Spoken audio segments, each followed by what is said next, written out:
This is roll one.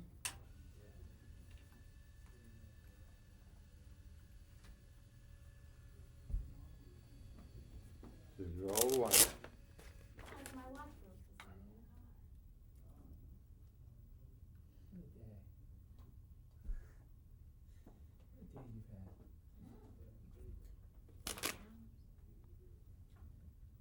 So we're going to be getting.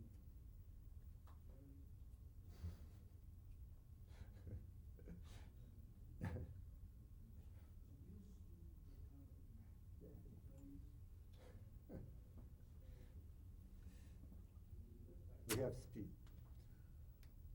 My name is Sam Denoff, and today is September 15th, 1997, and I am going to conduct an interview with this gentleman, great gentleman sitting to my left, Mr. Art Linkletter, and we are in Los Angeles, California. And that's all I'm going to say about that, except I'm getting out of the picture now, so because he's the one you want to look at. What was that? 1929. Sir, what is your name? My given name or Yeah. my adopted name? First, whatever you want, Mike. Well, I was born Gordon Arthur Kelly, Yes? and I changed the Gordon as the second name and became Arthur Gordon Linkletter after the name of my adopted parents. I was adopted at the age of about a month, In what year were you born? 1912, Where? in Moose Jaw, Saskatchewan, Canada.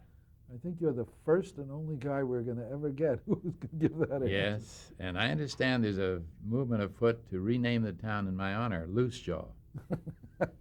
I've earned it. Yeah, well, you mentioned that when you were a month old, you were adopted by the Linkletters. How do you think that affected you as a child, and as eventually an adult? And tell us about your father, Fulton Yeah. John, and your mother, May. My adoptive father was a shoemaker and a minister. He repaired shoes during the week and preached on Sunday, so he was saving souls 7 days a week, you might say. But he was poor, he was crippled, and he was old. He was in his late 50s. When I was born, the average child could expect to be 47. Today, it's 76. That's what happened in my lifetime. And so I grew up with really grandparents, loving, kind, very religious. He deserves an entire chapter in the Book of Records on the length of his grace at the table. I was 14 before a bite of really hot food ever passed my lips. So I grew up poor in a loving, kind, warm family. They were not well-educated people, but we lived always with a street number 1/2. We never had a whole number on our house. We were the house in back of the house that had the whole number. And then we moved to San Diego when I was a few years old, after he'd been preaching and soul searching across Canada. And I grew up in San Diego, so I'm really a Californian.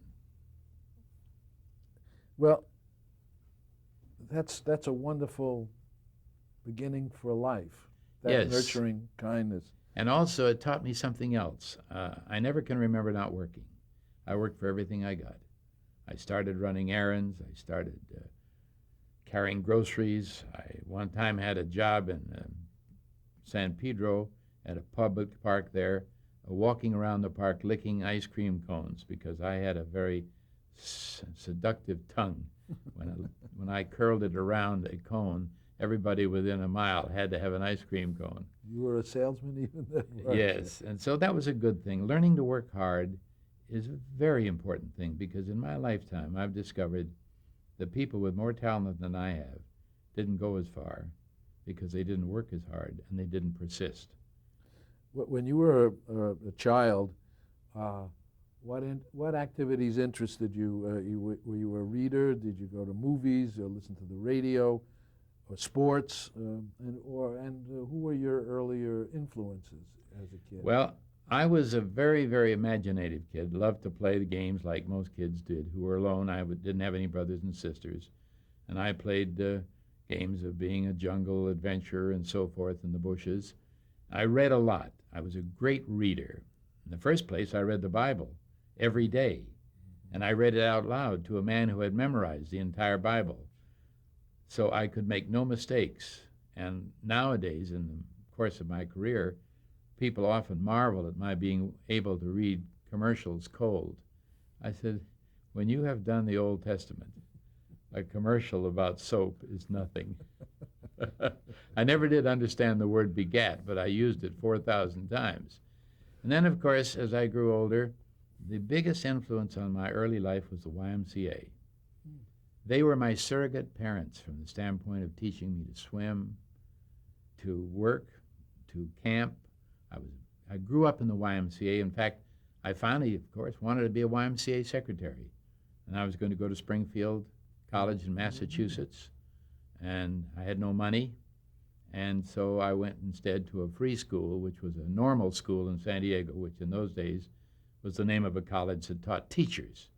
For nothing, you could go to school, but you had to be a teacher, just like Annapolis. You have to be in the Navy. And so those were years of character formation by good Christian secretaries who saw to it that I stayed on the straight and narrow during my teen years and helped other kids. I was a boys' work leader and a swimming teacher, and I was an athlete, very good athlete. Then I graduated from high school at 15, almost 16, which is 2 years too early. I had skipped grades, which I do not recommend people do. You get out of your generation. And I wanted to go to college. I didn't know where, but I decided that I needed to know something about the world. So I set out with $10 on the highway, and I was gone for a year and a half. I began hitchhiking up the coast to Walla Walla, Washington. Then I began hopping freight trains, and I became a deluxe hobo. I could grab a freight train on the run. I knew all the whistles of all the division points where the bulls hung out. And then being upwardly mobile, I, of course, moved up to passenger trains, which is a lot trickier, a lot faster. You stand, in case you ever want to do it, you stand just behind the train in front of the mail car in the half passageway that sticks out in front, and you hang on there while you go through the night. So doing that and stopping around various places, working, gave me a tremendous respect, once again, for work and for effort. I never begged for money, always found a job. I would accept any job.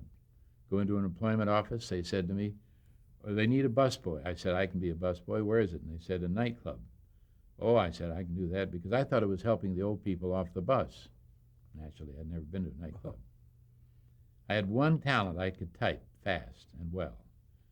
It was a wonderful thing because when I got to New York, a little walk-up room that I've got. When did you get to New York? In 1929, in August. I started out across the country in June. And I took a job typing on Wall Street in the National City Bank in New York in the coupon collection department of the bond department. And this little kid typed his way within 2 months, 3 months after I had that job. They had the greatest crash in the history of the financial world. And of course, it was partly my typing. I thought so. And I saw all the people crying and a few people jumping off buildings. And the great, great crash of 1929 made a huge impression on me. A month later, I was fired, of course. They leaned down the bank. And the next week, I was a sailor on a ship to South America. So I've lived, before I ever went to college, a very full life of adventure, excitement, and striving. Did you went back to San Diego after Oh, the yes, crash? I went back there, went to school there. Oh, I see. By then, my adopted parents had moved away, and I never lived with them again, although we were close and I loved them. And I instead took jobs, painter's helper, waiter, live art model for a painting class in Balboa Park. Was a thriller. Gee. Ever take off all your clothes and walk up in front of a class? You ought Not to try since it. yesterday. It's rather interesting. Got 40 cents an hour. Then a little later, I wrote a musical comedy for the college. And the committee asked me to do it, and I said, certainly. What is a musical comedy? And they said, well, you've never been to one? I said, no. So I went to the library and got a book called Of Thee I Sing, Baby. Being a sophomore, I read it and said, well, I can write that kind of stuff. You know sophomores. Yes. I wrote a musical comedy. The boy who wrote the music for me in the play was a boy named John Crofton, and he saw how poor I was. No money ever, always sleeping around in garages and every place else. And he luckily had a brother who was the president of Agua Caliente, which was the Las Vegas of the West Coast in 1932. And so he got me a job down there on weekends, being a shill and watching for cheating among the gamblers. And his other brother, Ernie, who ran the gambling, came up to San Diego during the week afternoons and taught me how people cheated. And I was coached, and then I'd go down there, and all the stars were there, Clark Gable, Clara Bow, Jean Harlow, in the gold room of Agua Caliente, and here this young Baptist preacher's kid in the midst of all this vice and sin. And I found it very exciting. That was in Agua Caliente is in Mexico. Yeah, right below Tijuana. Right below Tijuana. Had horse racing and everything else there. And I did that every weekend for about 4 or 5 months. Now, when you were at San Diego State, didn't you get your first radio job while you were there? Yes, that was later when I was a junior. I was making Waldorf salads in the school cafeteria, which was one of my many jobs. I took any job. And the phone rang, and over the clatter of the dishes, a man named Lincoln Deller, wonderful man, said to me, are you the young man I've been reading about who wrote the musical comedy and does the debating and president of the men's students, one thing and another? And I said, yes, sir. He said, how would you like a job in a radio station? I said, yes, because with these years of training, I would say no to nothing. If he'd have said brain surgery, I'd have been down there with a scalpel in my hand and a trail of corpses. And I became an announcer, but I still wanted to be a school teacher. So I had to make a decision when I graduated as a senior a year later as to whether I'd stay in radio or become a teacher, and it was a tremendous thing.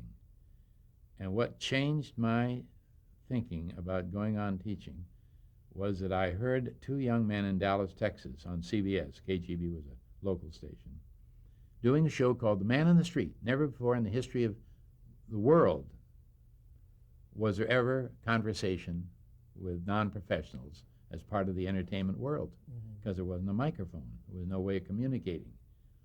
And so I heard this, and being a great talker, always, I said, that's what I can do. So I didn't become a school teacher.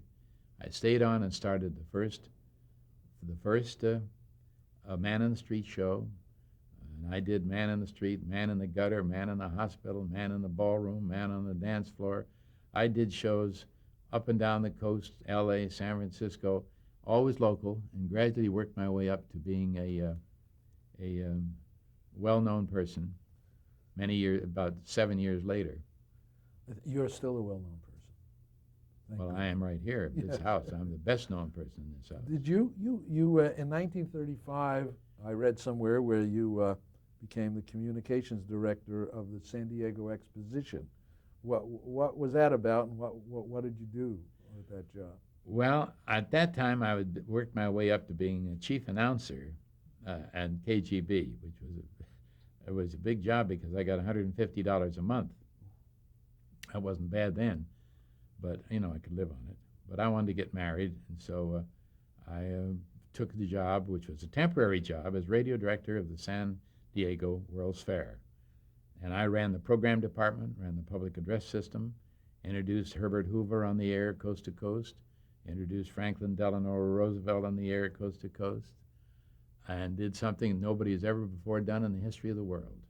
I brought the entire United States fleet with my crew into San Diego Harbor on a CBS show from the fair when the fleet was moored outside Point Loma in a fog bank and couldn't get in for Navy Day.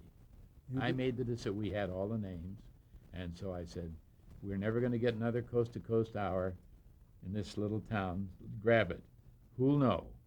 Well, of course, the people who lived on Point Loma, who were looking down on the harbor, they knew they could hear it on the radio, but they didn't see anything. You created the picture, which was the magic of radio. Radio could do that. Yes. Jack Benny once told me backstage at a nightclub I was working at with him at Lake Tahoe, he said, Art, he says, I miss radio. He says, we created a picture of my underground vault and of my Maxwell and the other things that we never can create on television. So that's what radio does and did. So you created this whole thing of the fleet coming in, and there wasn't a boat in the water. No, and the next day I had a call from the public relations man of the Admiral of the United States Fleet, which was our home port, to report at his desk. So I did a little advanced thinking, and so when he asked me how I had the temerity to bring a fleet into the harbor, its home harbor, when it was out at sea, I said, Mr. Admiral, I said, I've given a lot of thought to that before I made the decision. And I thought that all the taxpayers in the Middle West would never understand that the money they built and operated, the greatest fleet in the world that couldn't get into its own home port, would be a waste of money. He says, oh, well, don't do it again. That was, what a gutty, nervy kid I was. Well, But if you don't have some of that in you, you don't go anywhere in this business. of course. You got to say yes to a lot of things that you wonder if you can do. And more important, you've got to admit when you don't get them done, you can get up off your behind and try again. Because anybody who cannot stand rejection better not be in this business. I had plenty of that. Well, yeah, I think you have, because I heard that in 1937, I didn't hear, I read it. You were the program manager at the San Francisco International Exposition, and I Yes, understand that didn't work out too successfully. Well, I had gone from San Diego to Dallas, Texas in the interim and become radio director of the Texas Centennial. And while I was there, a drama professor and a history professor wrote the central theme spectacle, the cavalcade of Texas under Six Flags. And it was such a lousy job that before the fair ever opened, they said, don't we have a guy from Hollywood? I wasn't really from Hollywood, I was from San Diego. And I said, yes, I'm from down there. And they said, can you rewrite this whole thing? And I said, yes. I rewrote it, and it was the theme spectacle of the fair, and it was a big success. So then when San Francisco came along, they offered me a job as radio director there, and also to write the cavalcade of the Golden West. 300 actors, 200 cattle, engines and steam cars and all that kind of stuff. And if you don't mind, I'll jump ahead. Go ahead, but I want to know yeah, go ahead. One of You do whatever you one want. of the avid viewers of my cavalcade of the Golden West in San Francisco was a guy who was brought on the same way the emperor of Egypt would have been brought on. His name was Mervyn LeRoy, and he was the big shot at MGM. And when he saw me backstage, he said, young man, he said, you wrote this. I said, yes, sir. He said, the one thing we have to have in Hollywood, we can make stars, but it's got to be on paper. We've got to have the words. You know that. And I said, yes. He said, come and see me whenever you get to Hollywood. So I went down and I saw him. Of course, I'd never had an agent, so I just walked in. He told me, he said, I brought him my scripts, and he said, you have a very interesting background, and I think that you'll make more money here at MGM than you ever made before in your life, but I've got to go away. Robert Taylor is making a movie in New Orleans that I've got trouble with, and he says, I'll call you when I get back. I never heard from Mervyn LeRoy again. This is typical of Hollywood. Yes. And his secretary assured me that he didn't mean any harm, but he was busy.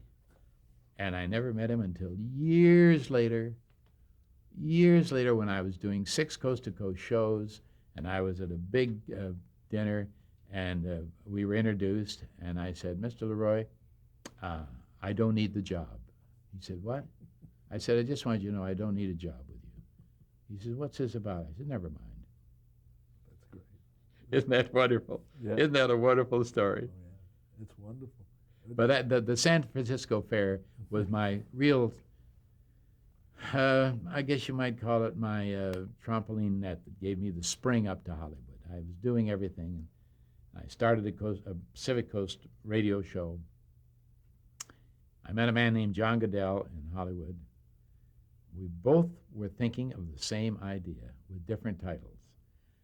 As a psychology minor in college, I wanted to do a show called Meet Yourself, where I get people out of the audience, put them through a stunt, and have a psychologist tell them what kind of a person he is, an introvert, an extrovert, an ambivert, or whatever else.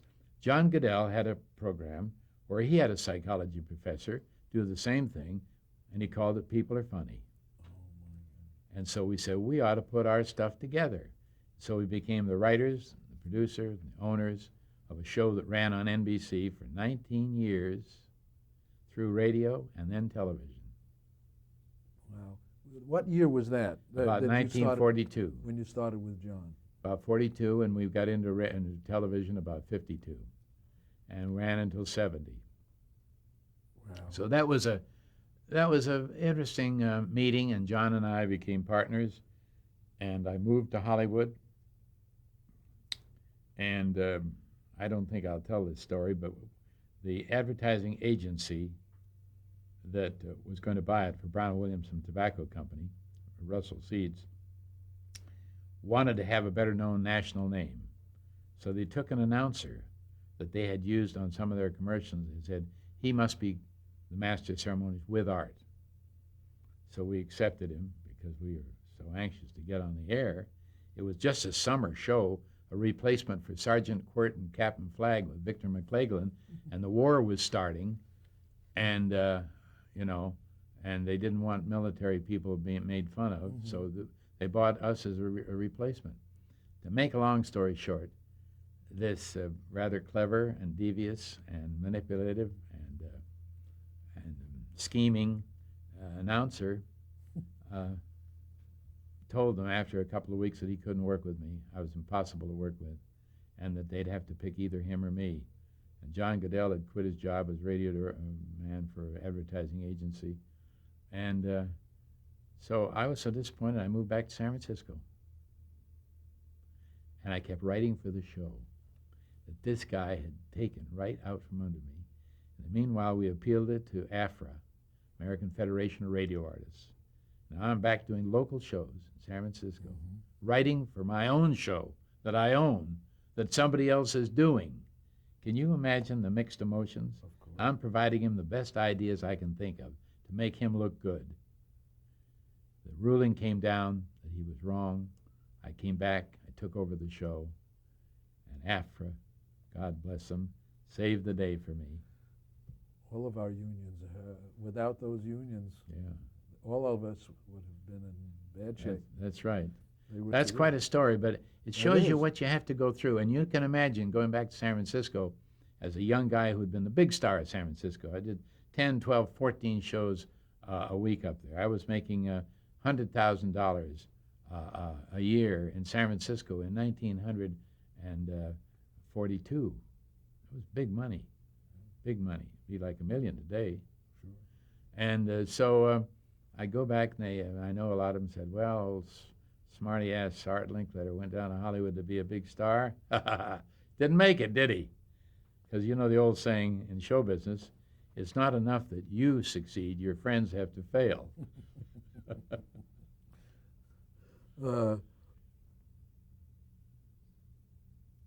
Then let's see, in 1946,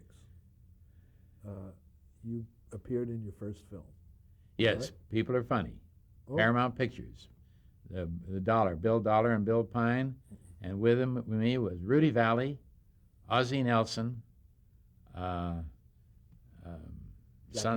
Jack Haley. And I found at that moment that I was not meant for movies. I couldn't stand the ways they're disjointedly put together, the repeated takes,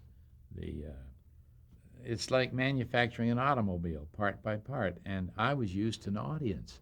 If it was good, I knew it right then because the audience told me and I either changed it or quit what I was doing. What was your role in that film? What did you do? I was I was me. Oh, I didn't use my name, I don't think, but and Rudy Valley was a promoter, and Ozzie Nelson was a millionaire sponsor. And I learned what making movies was about. It was kind of startling. Different language, different kind of people, and I didn't make much money, and the show did all right. Subsequent to that, I made one other movie, and this was a real biggie, good one, called Champagne for Caesar with Ronald Colman and Vincent Price. And that was really an experience in movie making. But I still didn't want to make movies. I did 5 movies for television. I did Zane Grey. I did GE Theater. I did Bonanza and several others, and some comedies and some action pictures. And I never cared for it. I never wanted to have a mask on. I wanted to be me. yeah. Well, you certainly proved you could work. And after People Are Funny, So, of course, we started House Party. yeah, That was the big thing because that was 5 days a week on CBS. you and John Goodell. Mhm. And we also had another show on the air at that time in the summer called Earn Your Vacation with a guy named Johnny, what was his name again? Oh, yes, Johnny Carson, who was a young guy struggling to get ahead. He'd come out to replace Jack Benny for the summer, remember? And then he was trying to find things to do, so I first met him there. So John and I owned a lot of shows together, and later on we started the Groucho Marx show because Groucho and I appeared on a Rexall special, and we both worked together there and persuaded him to do this show, which became a big success. So John Goodell and I, like Goodson and Todman, had shows running on all networks day and night. Groucho show was You Bet Your Life. Yes, Yeah. You bet your life. Yeah. I got to know Groucho very well, and so things went well. I was doing 6 shows a week on 2 networks, This was all on radio. all on radio until 51 or 2. Well, the 19 what, 50? 50. 50? Yeah, I think Life with Linkletter. Life with Linkletter. Well, that was an anticipatory show I did just to see what television was going to be like, because it was coming, but it was not many sets, and it was not many stations. And so we sold a show called Life with Linkletter to the Jolly Green Giant on ABC. So now I'm doing 5 shows on CBS, 1 on NBC on radio, and 1 on TV on ABC. Now television came along, and the other 2 shows went on television and radio at the same time. Many people will forget that shows that could be done without any change were both, and so it was on NBC radio and NBC television and CBS radio and CBS television and ABC. So you might say I was on 5, 10, 12, 14, 15 shows a week. It was really something. I can't believe it now I'm talking about it. Maybe this is all a lie.